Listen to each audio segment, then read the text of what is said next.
Hello, I'm back. As the key turns, we'll resume its regularly weekly videos starting in March. So this is the end of season 1, as I believe that all my pre-recorded videos have been shown now. And I just wanted to let you know that we're going to go dark until March. The same people are going to continue to approve or disapprove comments. Oh, they tell me that occasionally they hit the wrong button and either approve or disapprove by mistake. So if you had a perfectly innocuous comment and it got disapproved for some reason, it was probably just somebody hit the wrong button. So sorry about that. They can't really get them back, from what I heard. I only see the approved comments anyway. So I would not be discussing my trip, since it's inappropriate for, a prison show. Anyway, what I would like to tell you about is a couple of different things. How about Sasquatch at the camp? Sasquatch at the camp was a incident where I was working the camp, and a inmate came in and he said, "Oh my God, I saw Sasquatch in the woods." Bigfoot, the guy from the Pacific Northwest, except we're in the central part of the United States in southern Illinois.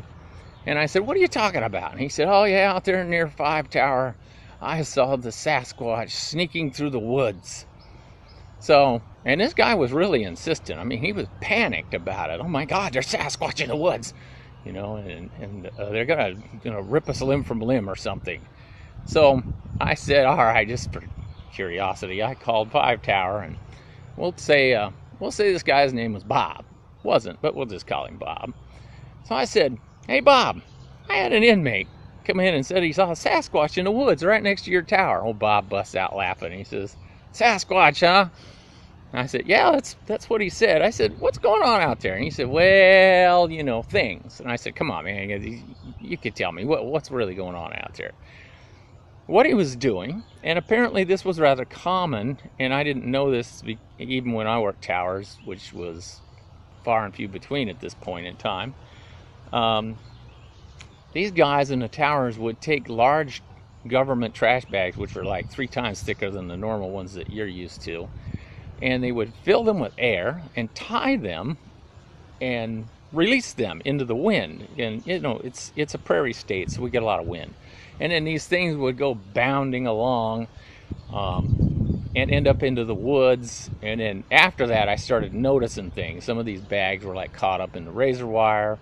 I've actually seen them get all the way out to the staff housing, like where the warden lives, and he gets all pissed off. "What's this big trash bag doing out here?" And then on a really windy day, people would unroll part of a toilet paper roll and get the toilet paper out the window, and then put a pencil through the hole and let the whole roll unroll, and you'd have this great big long, however long a roll of toilet paper is, string of toilet paper floating along, and it'll get stuck in the woods or things. That's what people in the towers did sometimes to amuse themselves and each other. Never really participated in it because I was silly. Another one was prison groupies. What's a prison groupie? Well, a person who wants to have a relationship with an inmate that they have no prior relationship with them before they go to prison. In other words, some mass killer goes to jail, and some lady decides that that's super cool and she would like to, correspond with, visit, those kind of things. Does that ever happen? Oh, yes, certainly did. I can think of many instances, but I'll tell you the one that was the most honest, I guess you would say. Lady, I asked both of these people, the inmate as well as the visitor. She would come every week or almost every week, and she would visit with this inmate, and eventually she applied to get married and stuff like that, and they had no prior relationship. So the way they met was this woman had a friend who visited another inmate, that just a normal relationship, some relative of this other inmate, and eventually this woman got her friend to write to and correspond with this other inmate, the guy that killed like 3 or 4 people during a bank robbery. And then they developed a relationship. And I asked this woman, well, this guy is doing like double life and plus 300 years. It's reasonably likely that if he ever did get out, he would be extremely old and probably won't get out. I don't remember if he's gotten out yet or not. And she said, well, that was okay because she just wanted this relationship and it was beneficial to her. I said, well, how could it possibly be beneficial to you? And she said, well, when you're in her neighborhood, it's good to have a boyfriend or husband who is this mass killer so that you can use him and his reputation to make bad things stop happening. So if the neighbors or your relatives are bothering you or behaving in a way that's counter to what you wish, you just say, I'm going to tell my boyfriend, husband, whatever, and he's a mass killer and he don't mind staying in prison, and when he gets out, he's going to come and kill you. So that was her thing. And then, she can wear a wedding ring and stuff. So, all right. And of course for him, he's now got someone that can correspond with him and tell him, what's going on in the outside world. He can get her to do things for him that he couldn't get done any other way. He can get her to send him money. So those are a couple of benefits that I quite understand. Okay, some other things that are upcoming in season 2 is how long do prison guards, correctional officers, hacks, whatever you want to call us, how long do they last after retirement? Well, there's been a couple of studies on that, and we'll talk about that in season 2 when I come back.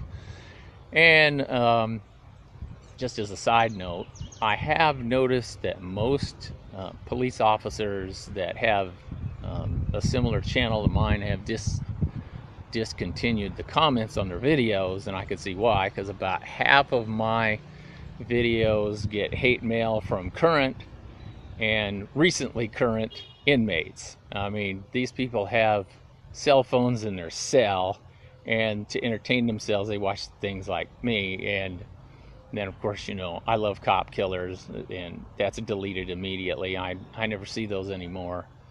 And hateful stuff about me personally, and I don't see that anymore. It's just deleted before I ever get to see it. So by all means, knock yourself out, make these really long hateful comments.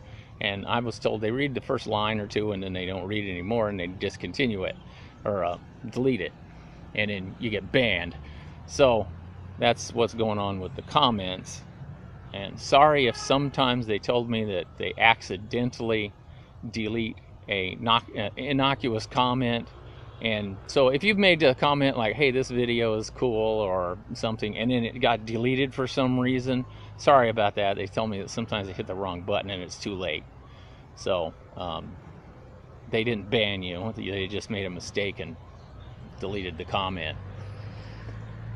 So be back sometime in March. The